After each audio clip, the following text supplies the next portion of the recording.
So this is when Peter Pan first meets Wendy.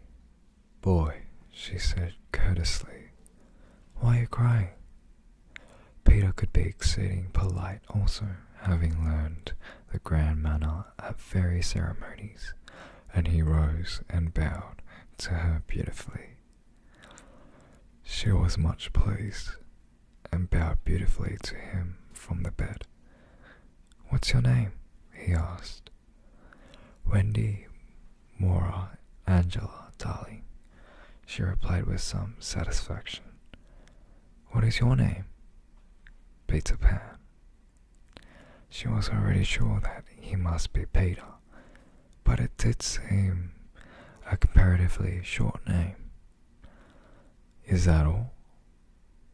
"Yes," he said rather sharply. He felt for the first time that it was a shortish name. "I'm so sorry," said Wendy Moore Angela. "It doesn't matter," Peter gulped. She asked where he lived. "Second to the right," said Peter, "and then straight on till morning." What a funny address. Peter had a sinking. For the first time he felt that perhaps it was a funny address. This was Peter and Wendy first meeting.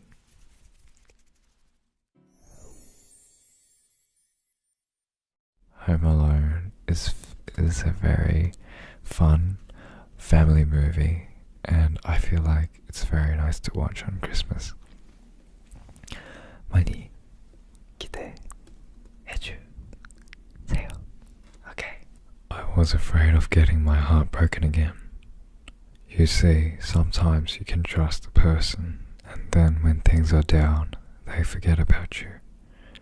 I'm just afraid if I do trust someone, I'll get my heart broken. I understand that. I had a nice pair of rollerblades. I was afraid to wreck them, so I kept them in a box. Do you know what happened? I outgrew them.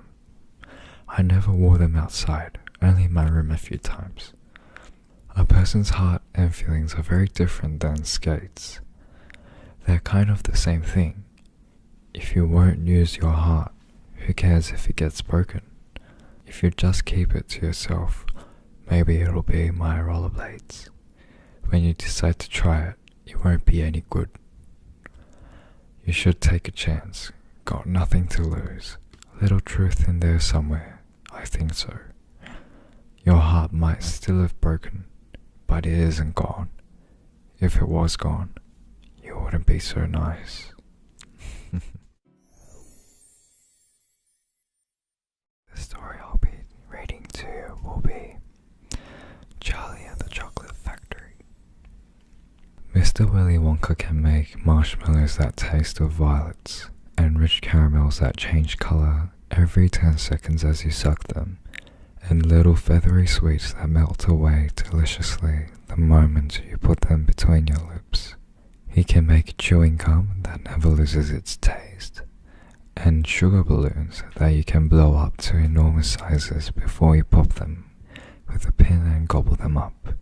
And by a most secret method, he can make lovely blue birds' eggs with black spots on them.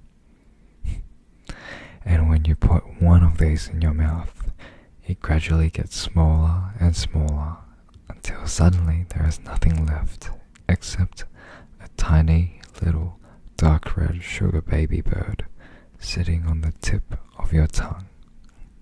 Nice memories are like chocolate. You can't survive on them alone, as they aren't filling, but they make life sweeter.